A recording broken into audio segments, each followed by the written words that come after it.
ជំរាបសួរហើយក៏សួស្តីពុកម៉ែបងប្អូនទាំងអស់គ្នាថ្ងៃនេះបានអីញ៉ាំបាយចំណែកខ្ញុំនេះវិញថ្ងៃនេះគឺខ្ញុំបានសម្លស្ងោរស្លឹកបាសស្អំជាមួយនឹងសាច់ជ្រូកចិញ្ច្រាំក៏បន្ថែមជាមួយនឹងឆ្អឹងជំនីដែរ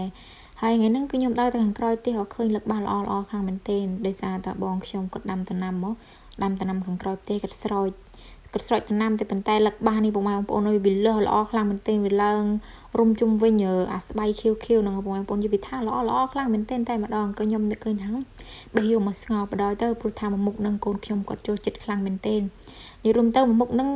យើងលាយជាមួយនឹងបន្លែយើងស្ងោរដូចផ្ទីអីហ្នឹងបងប្អូនអាបន្លែខៀវស្ងោរបានទាំងអស់ក៏នឹកឃើញថាស្លឹកបាសដូចតិចពេកក៏នឹកឃើញថាទៅទិញណែ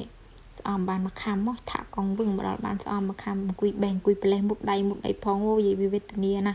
ត្រឹមបានហូបត្រឹមបានចោអត់មានងាយស្រួលទេវេទនាខ្លាំងមែនទែនតែម្ដងណាកើតមកជាមនុស្សស្រីវាមានតែងាយស្រួលទេពុកម៉ែបងប្អូនអើយបើកភ្នែកឡើងដាំបាយដាំទឹកបោកក្អើបោកអីអូមើលកូនមើលអីមួយថ្ងៃវល់តានឹងណែចក្រានចានឆ្នាំងណែពុកម៉ែបងប្អូនអើយនិយាយពីថារោពេលតនេបានដៃជើងមិនដែលថាស្អាតល្មិចគេទេពុកម៉ែបងប្អូននិយាយរួមទៅស្រែសុទ្ធតែម្ដងណាពុកម៉ែបងប្អូនហើយឥឡូវក៏ខ្ញុំចិត្តខ្ញុំហាន់ជាមួយនឹងខ្ទឹមជាមួយនឹងជីរណាហើយក៏ខ្ញុំចាប់ផ្ដើមមកដាំខ្ទឹមសយកមកចិញ្ច្រាំខ្ញុំចិញ្ច្រាំឲ្យម៉ត់ហើយក៏ខ្ញុំយកទៅរំលីងជាមួយនឹង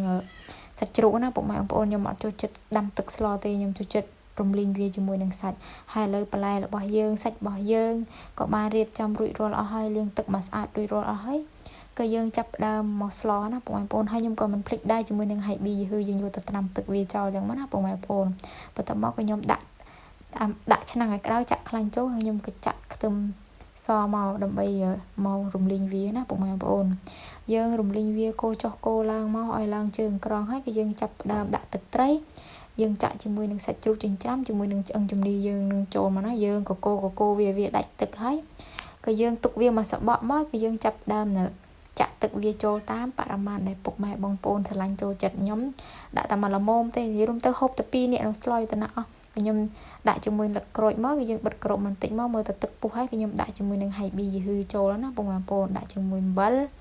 ប៊ីចេងស្ករយើងបង់គ្រឿងរួចមកស្រេចហើយគឺយើងស្រង់អាពពុះវាចេញនឹងមកណាពុកម៉ែបងប្អូនអាពពុះហ្នឹងវាចេញឆ្អាបពីជាតិសាច់ជ្រូកយើងនឹងឯងបន្ទាប់ពីភ្លក់មើលមកគ្រឿងមកក្រៅចប់ឆ្ងាញ់សពគ្រប់អស់ហើយក៏យើង